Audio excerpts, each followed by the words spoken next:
Triste Fim de Policarpo Quaresma.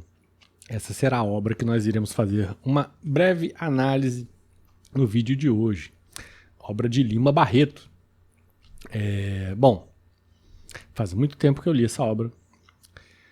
Acredito que mais de um ano. Portanto, não me resta outro recurso senão apelar para alguns resumos pegados aqui da internet para tentar reavivar a minha memória e tecer comentários, né, que é o objetivo aqui dessas resenhas.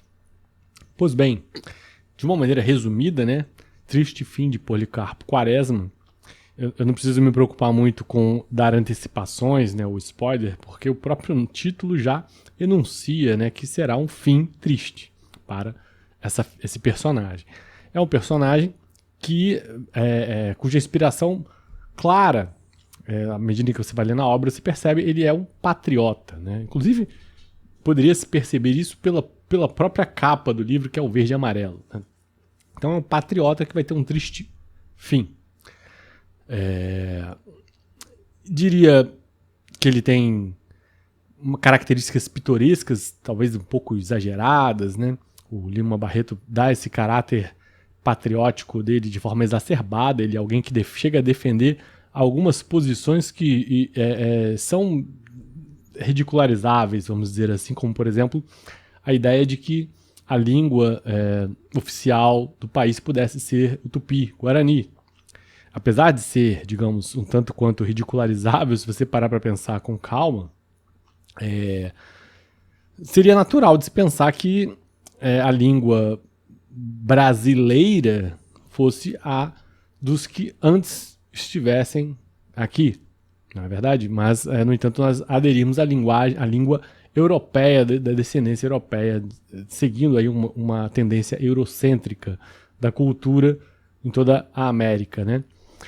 Mas o Policarpo Quaresma, essa obra aqui do Lima Barreto, ele acaba sendo uma obra muito pitoresca, interessantíssima, sobre vários aspectos. Ele faz uma narrativa que permite que ele não é nem um pouco pretensioso, né? Algo que eu gosto. Ele deixa você tirar o juízo de valor a respeito dos fatos. Ele não vai carregando juízo dentro da obra. Ele vai deixando você tirar esse próprio juízo. Tem vários personagens. O principal, claro, o Policarpo Quaresma, é o típico patriota. É considerado um major, mas é aquele major só de consideração, porque de fato, dentro da hierarquia militar, ele não era propriamente um major.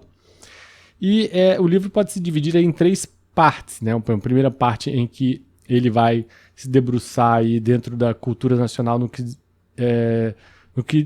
se liga aí com relação à música. Ele vai aprender com o outro personagem, o Ricardo Coração, né, a aprender aí tocar aí um violão, as modinhas típicas da música brasileira.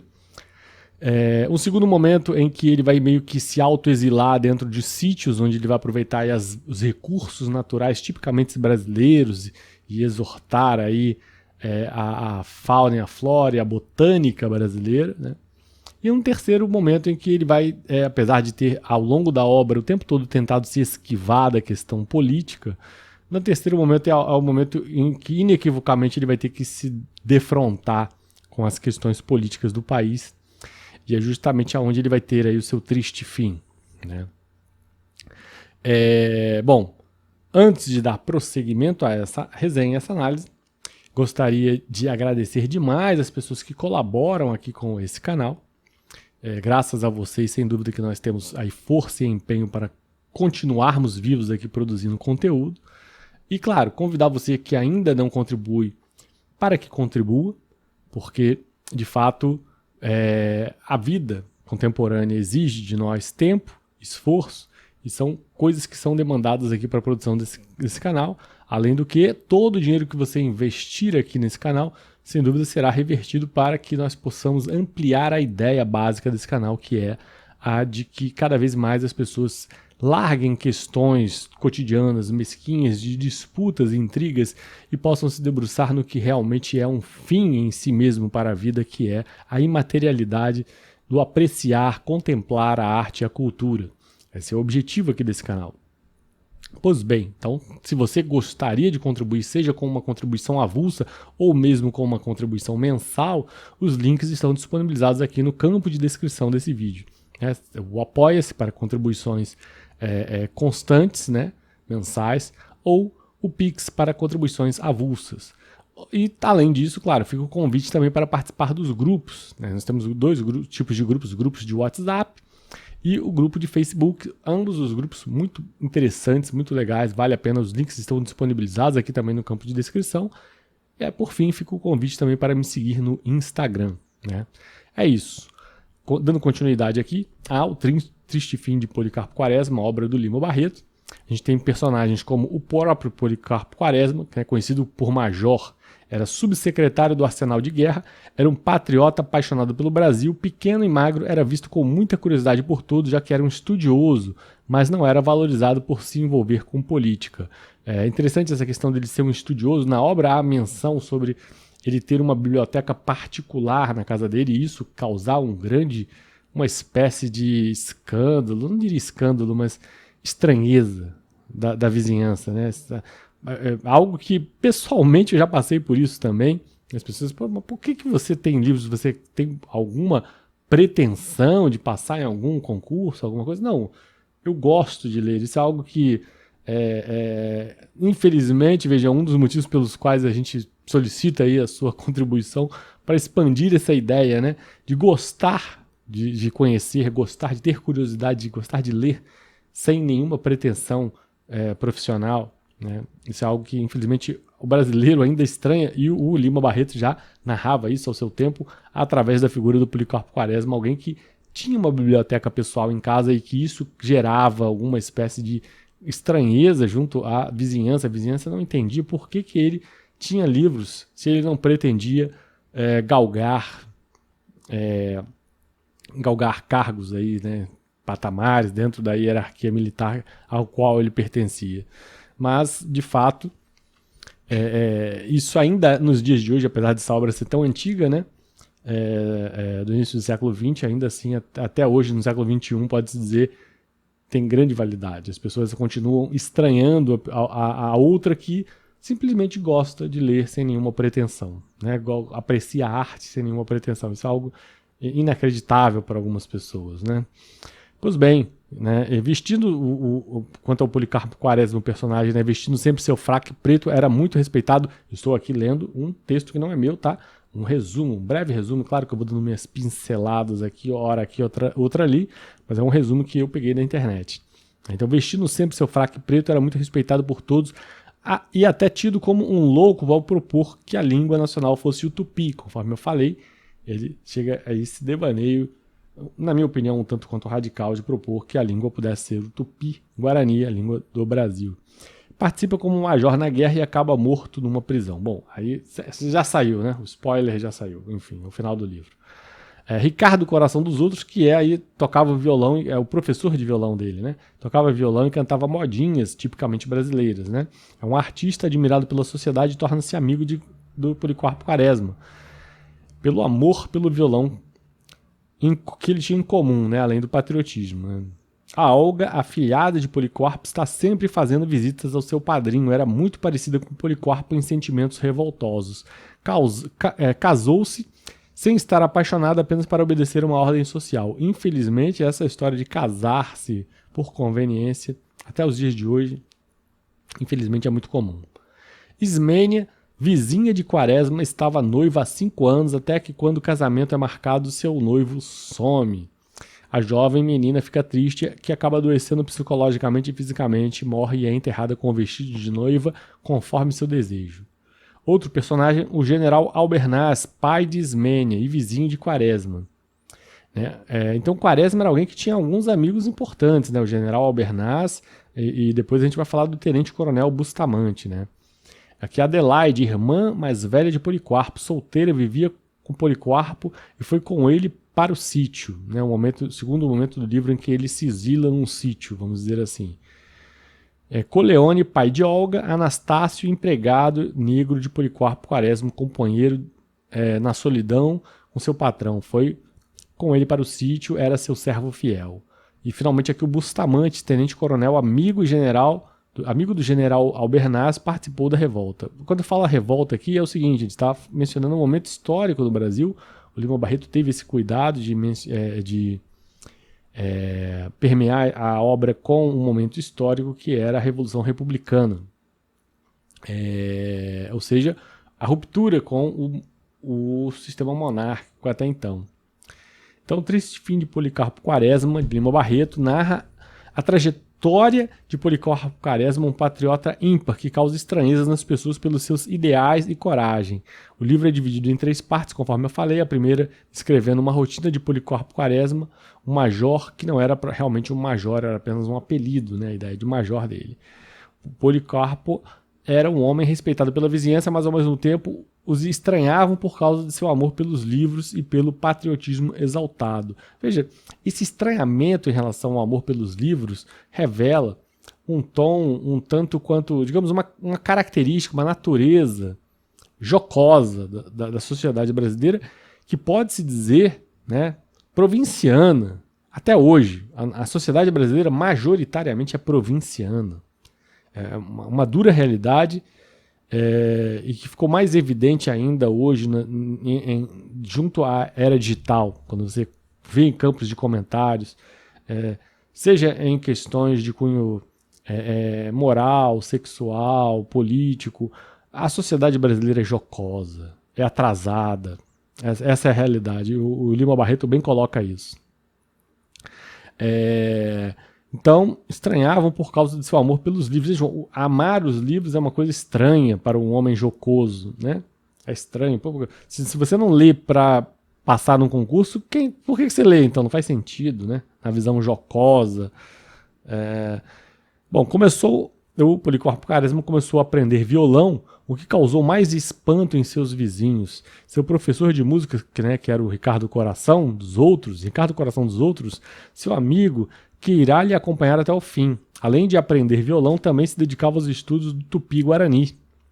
Nem seus vizinhos, nem seus colegas de trabalho o compreendiam. Policarpo buscava coisas verdadeiramente brasileiras, desde comida até vestimenta. O auge de seu amor pela pátria foi quando fez um ofício para o ministro escrito em tupi, defendendo que a língua oficial deveria ser então essa. Como consequência, foi internado por 6 meses em um hospício, recebendo a visita apenas de Olga com seu pai. Então, veja, o Policarpo chegou a esse ponto de idealismo, e por isso, inclusive, ele vai ser muito comparado com a questão do Dom Quixote, né? Do idealismo, né? Aquela coisa descolada da realidade, que crê de forma romanesca no ideal que seja galgável pela sociedade, mas que de fato nós, mais pragmáticos, sabemos que não é o caso do Policarpo. Ele inocentemente cria que era possível que a sociedade brasileira mudasse o idioma oficial para o tupi.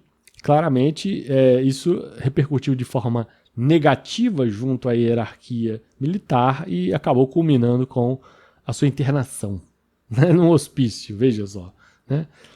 Do que deriva a segunda parte do livro, que é onde ele finalmente é libertado do hospício para se autoexilar num sítio, onde ele, obviamente, segue a sua natureza patriótica e tende a usar o seu exílio no sítio para, digamos, criar proveito em cima do fato de cultivar produtos tipicamente brasileiros na terra que é brasileira, a riqueza da terra brasileira, e de fato o Brasil é aqui onde tudo brota, né? Tudo culmina, tudo germina. Então, na segunda parte do livro, seguindo o conselho da afilhada Olga, Policarpo compra um sítio e se muda para lá com sua irmã. Chama o sítio de O Sossego. Retirado da cidade, surge uma nova paixão em Policarpo, a de estudar botânica e aproveitar o máximo da terra brasileira, que segundo ele era a melhor. Até que um dia o tenente Antonino Dutra, escrivão, foi até a casa de Policarpo lhe pedir ajuda para a festa de Conceição, né? E o major, contrário à política de suas trocas de favores, veja, aqui é um detalhe, né? A questão da troca de favores. Nós fomos a um republicanismo, algo que eu diria que é o cerne dessa obra, né? Apesar de adentrarmos o republicanismo, ou seja, rompermos com a monarquia, não atingimos o que seria o princípio basilar de um republicanismo, que era a impessoalidade. Porque o regime monárquico ele se caracteriza, sobretudo, pela questão da responsabilidade conexa com a pessoalidade. O monarca é alguém que condecora alguém com um título e arca com a consequência disso, pela pessoalidade. São amigos, em questão de cargo de confiança. No entanto, quando você rompe a monarquia e adentra uma visão republicana, que tende a ser mais moderna, a tendência é o princípio da impessoalidade. Contudo, o Brasil, que está inserido dentro de um contexto latino, de sangue, de calor humano, enfim, não consegue, de fato, ser republicano. Nós somos uma república que não é republicana. Nós somos uma república dos favores pessoais. E talvez seja esse o cerne da obra do Lima Barreto. Aqui, veja, o major, contrário à política de suas trocas de favores, nega ajuda. A partir de então, veja, o major que estava ali recluso, no autoexílio dentro do seu sítio, né, é solicitado pelo tenente Antonino Dutra, com a ajuda dele, dentro do que seria o processo aí de rompimento com a monarquia. Ele nega ajuda, porque justamente não quer entrar nesse mecanismos de trocas de favores, e a partir de então os políticos passam a perseguir ele, né? Obviamente através do próprio sítio que ele possui, começam a cobrar taxas e impostos que não eram cobrados anteriormente, pedem que seja capinado tudo ao redor, ou seja, começa-se a usar a lei contra ele, né? Algo infelizmente comum até hoje em dia, né? Aquela história de para os amigos todas as benesses do mundo, para os inimigos apenas a lei, não precisa mais do que a lei, né? E é isso que foi feito contra o Policarpo Quaresma a partir do momento em que ele nega a ajudar o tenente Antonino Dutra. Além disso, os lucros eram pequenos. Todos esses contratempos começam a desanimar Policarpo, que pensou em uma reforma agrária que poderia ser até então solução, mas que ainda era pequena diante de seus desejos de progresso para o Brasil. Policarpo queria uma mudança no governo. Da onde vem o quê? A terceira parte da obra. A terceira parte da obra é o Policarpo desistindo de ser alguém neutro na política e passando a adotar uma posição claramente política. Na terceira parte da obra, Policarpo volta à cidade assim que sabe que está ocorrendo uma revolta. Claro, a revolta, volto a dizer, é a Revolução Republicana no Brasil, né? O major faz um memorial acerca das experiências com a agricultura e entrega ao Marechal Floriano. Sem dar muita importância, Floriano convida Policarpo para ingressar na revolta. Policarpo aceita e é listado como major. Veja, algo que ele não era. Veja o quanto favoritismo político aí influencia, né? Com a revolta, o cotidiano do Rio muda e a guerra acaba fazendo parte do cotidiano dos brasileiros. Ricardo, amigo de Policarpo, por ser considerado um patriota rebelde, é convocado para fazer parte como voluntário recalcitrante. Preocupado, Ricardo pede ajuda ao major, que não pode fazer nada. Triste por estar afastado de seu violão, Ricardo continua a servir. No decorrer da guerra, Policarpo dá ordens, vai para a troca de tiros e mata um homem. Muito arrependido e não acreditando ter feito isso, escreve a sua irmã num sentimento de perdão e culpa. Acabou se ferindo levemente, mas precisava de cuidados e precisou se afastar por um tempo. A revolta tem seu fim e Policarpo é levado para a prisão sem um motivo que justifique. Quaresma se questiona por que, sendo ele tão patriota e tão apaixonado pelo país, teria aquele fim. Sabendo da notícia da prisão, Ricardo tenta salvar o major a todo custo e procura o tenente Albrazo, coronel Bustamante, amigos dele, né, do Policarpo Quaresma, que mesmo sendo amigos de Policarpo, para não ficarem mal vistos, não fazem nada. Então veja, o Policarpo acaba sendo uma espécie de, vamos dizer assim, aquela pessoa que recebe todas as culpas, né? E bode expiatório, vamos dizer assim. Ele acaba sendo um bode expiatório da revolta e ele tenta aqui apelar, pelo menos o amigo dele, o Ricardo Coração dos Outros, tenta apelar ao que seriam as influências, já que estamos falando de Brasil, e mesmo desde o período monárquico, perpassando inclusive a Revolução Republicana e até os dias de hoje. Vivemos num país da pessoalidade, das amizades, das influências. Apela-se aos amigos influentes, né, do Ricardo, do Policarpo Quaresma, mas de fato nem o tenente Albernaz, nem o coronel Bustamante, né, nenhum deles consegue, digamos, livrar o Policarpo Quaresma de ser aí o bode expiatório, vamos dizer assim, né? Basicamente é isso, o triste fim do Policarpo Quaresma. Então a história de Policarpo se passa durante os primeiros anos da República, precisamente durante o governo de Floriano Peixoto. Porém a obra foi escrita e publicada por Lima Barreto 20 anos após esse período. Os fatos históricos sociais são bastante discutidos por Lima durante o enredo, já que o personagem principal é um engajado e revolucionário. Algo que só se verificou a partir da terceira parte da obra. Isso. O Triste Fim de Policarpo Quaresma, um romance narrado em terceira pessoa, possui um narrador que não julga os fatos, deixando assim livre o leitor para assumir sua posição, ou de defesa ou de contrariedade. Isso é muito legal, eu acho muito bom quando há essa despretensão por parte do autor. É um respeito à inteligência do leitor. Acho que nesse ponto, muito elogiável a obra por parte do Lima Barreto. Deixar que você tire o seu julgamento. Não querer carregar o julgamento já dentro da obra, né? Permitir aquela coisa da lição de moral que se torna qualquer obra chata. Não é o que acontece nessa obra. Essa obra respeita a inteligência do leitor e deixa que você tire o seu próprio julgamento.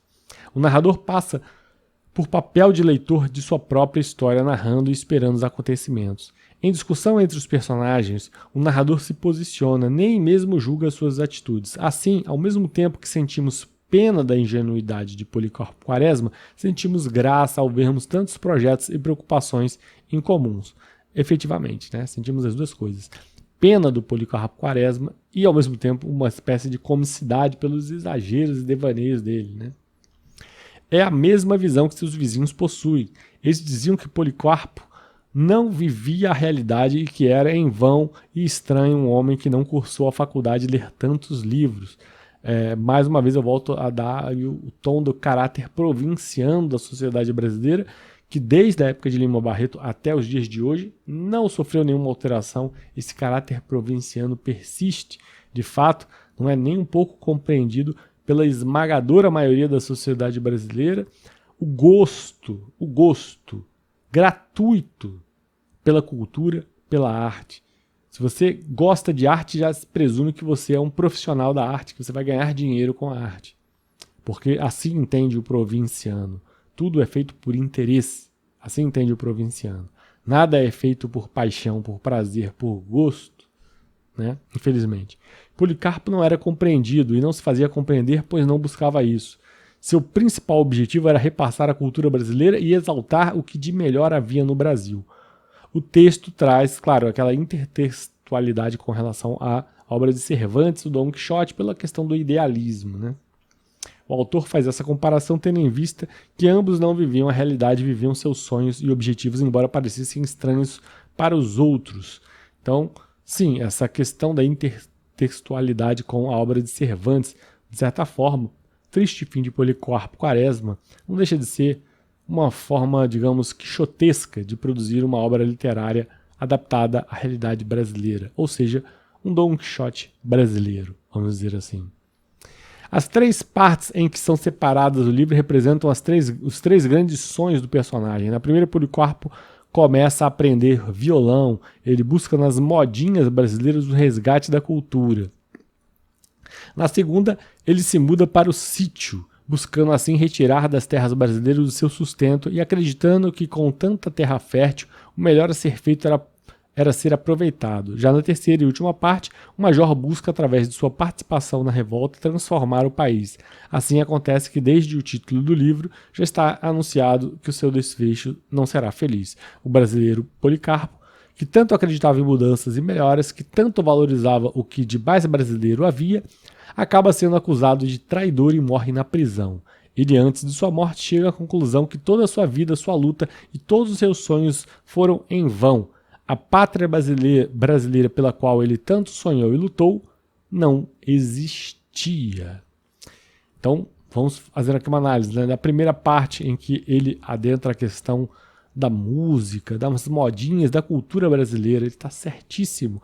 Nós temos uma cultura belíssima que deveria causar inveja. Se nós tivéssemos consciência disso, causaria inveja nos países de primeiro mundo. É lamentável. Eu não quero aqui ser um quaresmiano, vamos dizer assim, mas a realidade é que a cultura brasileira é belíssima, a língua brasileira é belíssima, a poesia brasileira é belíssima, os autores brasileiros são maravilhosos e a música brasileira é excepcionalmente belíssima, né? E que os brasileiros, infelizmente, a maior parte dos brasileiros desconhecem a boa música brasileira. Infelizmente, isso é um fato, é um vídeo até que eu falei aqui já teve um vídeo aqui que eu falei sobre isso, né? A segunda parte do livro ele vai enaltecer a questão da terra brasileira, que não bastasse a cultura brasileira ser tão rica, nós vivemos numa terra em que tudo se dá, né? Tudo se prolifera, tudo se germina, tudo se cultiva facilmente. Então, teríamos tudo para ser um país de primeiro mundo, né? Não fosse o quê? A terceira parte do livro, que é a política, que atrasa o país, que faz o país retroceder, infelizmente, por conta desses favoritismos, dessa pessoalidade, justamente bem colocada aqui na obra, né? Por essa coisa de usar a máquina pública em favor dos meus. Infelizmente isso acontece muito. E isso termina se voltando contra o próprio protagonista da obra, acaba transformando ele, que era justamente alguém que amava o país, num traidor, né? Só poderia acontecer isso numa pátria que realmente usa a máquina pública para favoritismos, para pessoalismos. E isso é uma pena. Até os dias de hoje a gente pode falar que política é feita na base dos nomes, né? Nós defendemos nomes, não defendemos ideias, defendemos nomes. Até os dias de hoje, se você pensar a política brasileira, nós defendemos nomes, não defendemos ideias.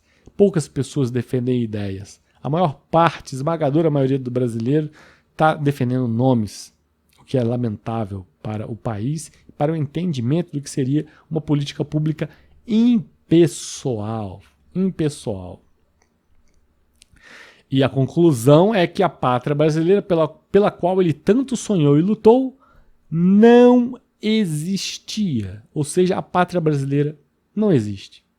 É um conceito abstrato, distante da realidade. Somos um conjunto de vira-latas misturados que não se entendem e que brigam por nada. É isso aí. É isso que propõe aqui o Lima Barreto. E, infelizmente, ele está muito certo em grande parte do que propõe nessa obra. Uma obra que eu recomendo demais que você leia para ganhar profundidade cultural, profundidade intelectual. Recomendo demais. Uma grande obra, vale muito a pena a leitura. Espero. Aí não pretendo me alongar muito mais nessa análise, espero que você tenha apreciado essa análise. Um forte abraço, até a próxima. Esse é o nosso canal de literatura e filosofia. Se você gostou do nosso conteúdo, curta o vídeo e se inscreva. E aproveite para fazer as amizades certas nos grupos. O grupo de estética é o grupo onde se troca influências sobre arte, cinema, música, filosofia, pintura. E o grupo ética é o grupo que se propõe ao debate político, moral, ético, econômico. Os links estão disponibilizados no campo de descrição desse vídeo. Você vai adorar. Por fim, não deixe de conhecer nossos outros canais, o Tube Cult e o Limão Libertário. Obrigado por assistir até o final. Foi um prazer tê-lo por aqui. Até a próxima.